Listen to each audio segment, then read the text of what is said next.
La paix soit avec vous. C'est le dimanche de la joie. Dans l'église, le troisième dimanche de l'Avent, dans ce 16e dimanche, le troisième dimanche de l'Avent, c'est le dimanche de la joie pendant ce temps de préparation à la naissance du Christ.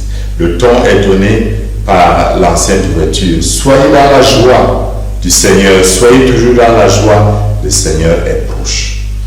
Et nous comprenons pourquoi on doit être proche en lisant tous les textes. On doit être joyeux autant pour moi en lisant tous les textes.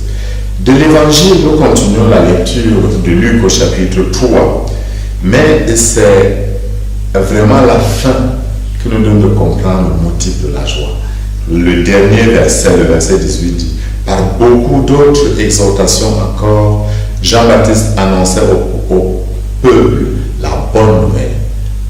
C'est parce que Jean-Baptiste annonce la bonne nouvelle qu'on doit être dans la joie. C'est parce que nous recevons la bonne nouvelle qu'on doit être dans la joie. Mais quelle est cette bonne nouvelle?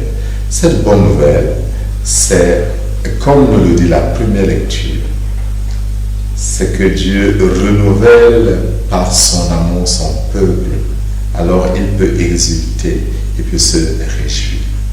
Pousse des cris de joie, filles de Sion, éclate en ovation. Pourquoi? Parce que le Seigneur a levé la sentence.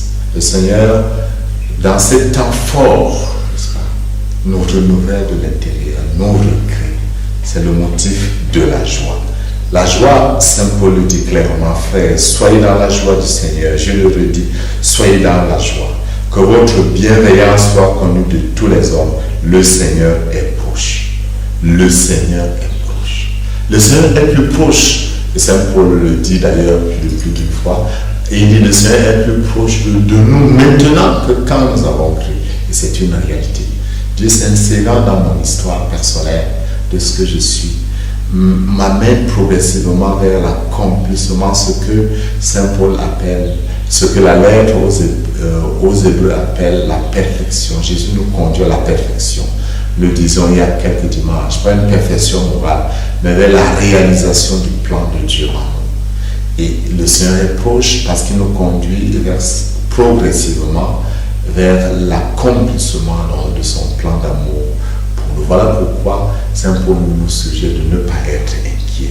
Ne soyez inquiets de rien. Mais en toutes circonstances, il faut se battre, mais comment? Prier, supplier en rendant grâce au Seigneur pour faire connaître à Dieu vos demandes. Et la paix de Dieu qui dépasse tout ce qu'on peut concevoir gardera vos cœurs et vos pensées dans le Christ Jésus.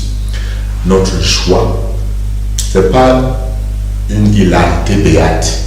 Non.